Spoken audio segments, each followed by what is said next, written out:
وہ چاہتے ہیں کہ قرآن مجید کے وجود کو ختم کر دیا جائے، یہ ممکن نہیں۔ کتنے نسخے جلاؤ گے، اس کتاب کو ختم نہیں کر سکتے۔ اگر تم قرآن مجید پر پابندی بھی عائد کر دو تو قرآن مجید کا مقابلہ ممکن نہیں۔ یہ ہارے ہوئے لوگ ہیں۔ یہ نسخہ کتاب رحمت قرآن مجید کو آگ لگا کر اپنی خبث باطنی کا اظہار کرتے ہیں۔ اس کتاب سے کتاب رحمت کی عظمت پہ کوئی فرق نہیں آئے گا۔ اس کو سینوں سے، دلوں سے اور روحوں سے محو نہیں کیا جا سکتا۔ اللہ نے اس کتاب رحمت کی حفاظت کا ذمہ لیا ہوا ہے۔ یہ ہدایت کا سرچشمہ ہے، یہ اجالوں کا نقیب ہے، یہ منور و تابہ کتاب ہے۔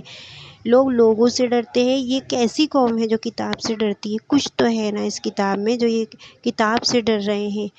یہ زندہ کتاب ہے، ہمارے اندر موجود ہے۔ اگر زندگی کی ہمارے اندر کوئی رمق موجود ہے تو اس کتاب کی وجہ سے موجود ہے، رسول کی وجہ سے موجود ہے، ورنہ ہم اپنا وجود ختم کر چکے ہوتے۔ یہ کتاب ہمیں مرنے نہیں دیتی۔ پوری دنیا کفر کو اس کتاب نے سیخ پا کر دیا ہے، اور یہ اپنے پارلیمنٹ میں ہاتھ اٹھا کر کہتے ہیں اس کتاب کے ہوتے ہوئے مسلمانوں کو ہم نہیں مٹا سکتے۔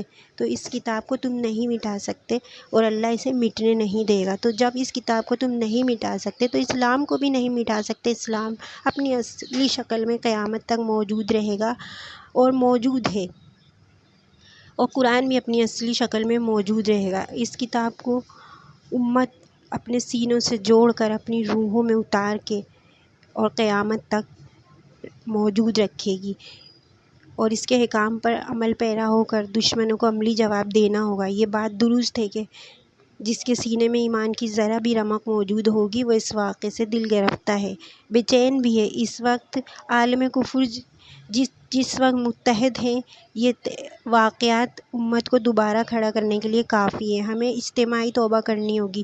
قومیں راتوں رات نہیں بنتی اور نہ راتوں رات زوال کو پہنچتی ہیں۔ آج ہمیں عروج کے سفر کو شروع کرنا چاہیے۔ یہ عزم کریں کہ اپنی نسلوں کو قرآن پہ لائیں گے۔ ہمارے گھروں میں قرآن کھلے گا، ہم پڑھیں گے اور قرآن پر عمل پیرا ہوں گے، اور امت کی تشکیل کے لیے اپنے کردار کو ہم شروع کریں گے۔